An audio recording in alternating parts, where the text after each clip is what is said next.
La Biblia dice que el nacimiento de Jesús fue por obra del Espíritu Santo. También dice que cuando Jesús fue bautizado, el Espíritu Santo descendió en forma de paloma y todos vieron cómo Jesucristo fue ungido por el Espíritu Santo. Además, los grandes milagros que encontramos registrados en los Evangelios fueron por obra y poder del Espíritu Santo. El Espíritu Santo también estuvo presente en la resurrección de Cristo. Si nosotros vemos, el ministerio de Cristo y del Espíritu Santo siempre estuvieron entrelazados. Mas, ¿quién es el Espíritu Santo? ¿Es una fuerza? ¿Es una energía? ¿O es Dios?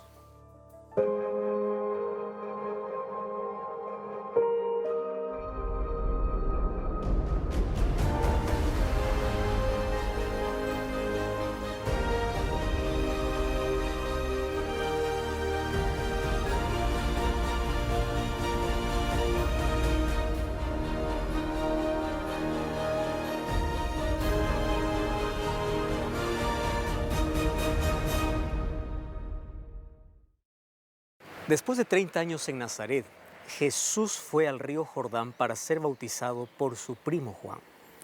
La Biblia dice en Mateo capítulo 3 que después de ser bautizado, descendió el Espíritu Santo en forma de una paloma. Se escuchó una voz del cielo que decía: "Este es mi Hijo amado en quien tengo complacencia". También dice que el Espíritu Santo condujo a Jesucristo allá al desierto. Si nosotros vemos, el Espíritu Santo y el ministerio de Cristo estuvo muy entrelazado. Además, Jesús, antes de ir al cielo, habló para sus discípulos en Juan capítulo 14, versículo 16. "Y yo rogaré al Padre y os dará otro consolador para que esté con vosotros para siempre". Ese otro consolador era el Espíritu Santo.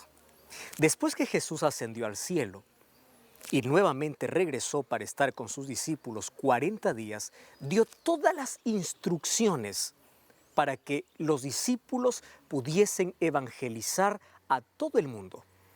En esos 40 días les dijo cómo tendrían que predicar. Las orientaciones eran claras, tanto así que les dijo: ustedes tienen que quedar en Jerusalén y no deben salir de ese lugar hasta que haya descendido sobre vosotros el Espíritu Santo. Después de esos 40 días, Jesús subió una vez más al cielo. Los discípulos quedaron por 10 días más allí en el templo. Todos estaban unánimes, juntos, orando todos los días y pidiendo el Espíritu Santo. Después de esos 10 días llegó la fiesta del Pentecostés. ¿Sabes qué significa Pentecostés? 50 días después de la Pascua. Y en Hechos capítulo 2 encontramos cómo el Espíritu Santo descendió en forma de llamas de fuego sobre todos los discípulos. Entonces, los discípulos empezaron a hablar en lenguas. ¿Qué significa lenguas? Idiomas.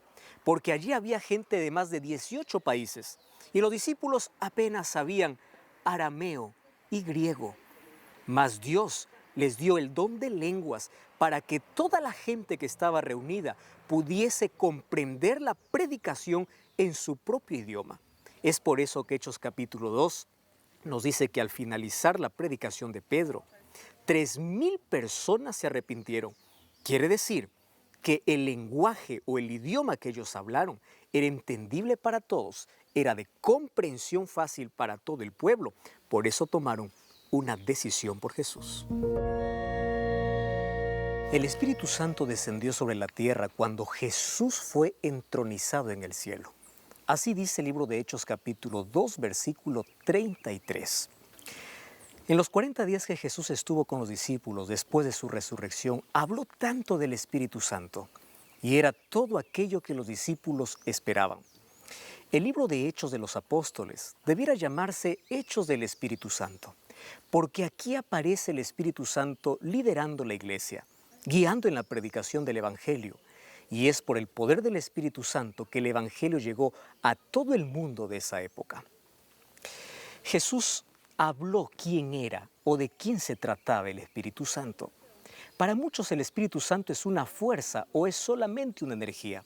Sin embargo, el libro de Juan 14, 16, cuando dice enviaré otro consolador, el término griego es otro igual a mí. En nuestro español la palabra otro puede significar casi lo mismo. Por ejemplo, yo te digo aquí tengo un lapicero y aquí tengo otro lapicero. Si te das cuenta, son de diferentes colores, diferentes fábricas, diferentes marcas. Solo que en el griego existen dos palabras para designar la palabra otro. Es la palabra héteros y la palabra alos. La palabra hétero significa otro, no importa si son diferentes. Sin embargo, la palabra alos significa otro que es igual, como en el caso de estos dos lapiceros.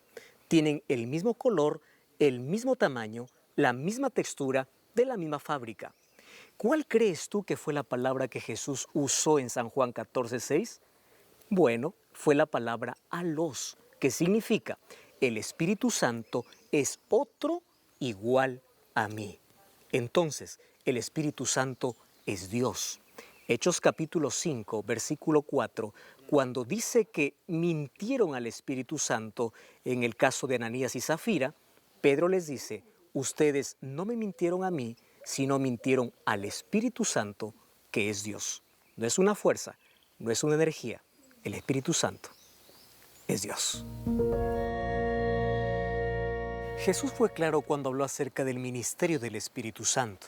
En el libro de Mateo capítulo 12, versículo 31 y 32 dice, por tanto os digo, todo pecado y blasfemia será perdonado a los hombres, mas la blasfemia contra el Espíritu Santo no les será perdonada.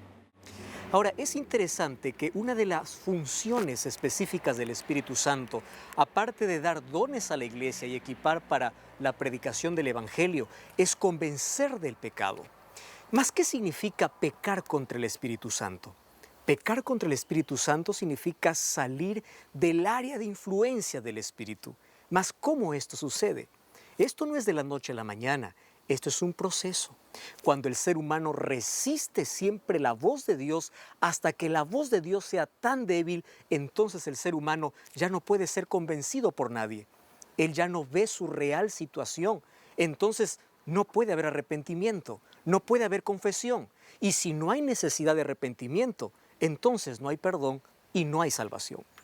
Para ilustrar de una manera más práctica cómo trabaja el Espíritu Santo, aquí tengo dos herramientas. Sabes que yo no estoy acostumbrado a usar este tipo de herramientas todos los días. Sin embargo, si es que yo durante unos días o unas horas empiezo a usar esta herramienta, en mi mano va a aparecer un callo. Si yo desobedezco al dolor y al callo, eso va a reventar para finalmente hacerse cicatriz o formar una piel nueva, mas es una piel dura que ya no siente más. Tú ya viste manos de los campesinos y de aquellos que trabajan con las manos llenas de callos. Una mano con callos ya no siente más el dolor de cualquier herramienta. Así sucede con la obra del Espíritu Santo.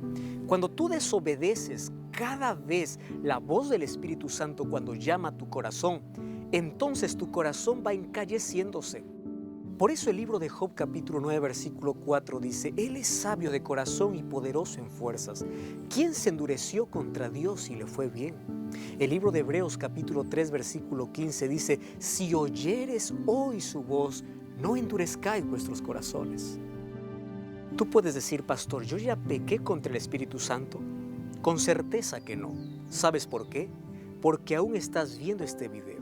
Aún en tu corazón hay necesidad de cambiar. Aún quieres ser diferente. Eso significa que el Espíritu Santo está trabajando en ti.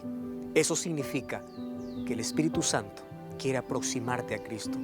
¿Sabes quién es el que está a nuestro lado desde nuestro nacimiento, nuestro crecimiento, nuestra madurez? Es el Espíritu Santo. Y es por eso que hoy yo quiero pedirte para que tú abras tu corazón, tu mente a la influencia del Espíritu Santo. ¿Hace cuánto tiempo está trabajando? ¿Hace cuánto tiempo te está llamando? Usando diferentes medios. Es hora de tomar una decisión y dejar ser convencidos por el poder del Espíritu Santo. Es un poder que transforma vidas y que te lleva a Cristo, quien es tu único Salvador. ¿Podemos orar juntos? Querido Dios, gracias porque el Espíritu Santo es el Dios que está aquí en esta tierra. Él nos acompaña, nos consuela. Él es nuestro consolador, pero también es aquel que está llevando a miles de personas a tus pies. Es Él aquel que convence, no es ningún ser humano. Y hay muchas personas que hoy toman la decisión de colocarse bajo la influencia del Espíritu Santo para que su vida pueda ser transformada. Entre en nuestro corazón, en el nombre de Jesús. Amén. Felicitaciones por esta linda decisión. Colócate bajo la influencia del Espíritu Santo y tu vida sin duda nunca será la misma. Recuerda que la fe es por el oír y el oír por la palabra de Dios, porque la verdad te da libertad y te prepara para la eternidad.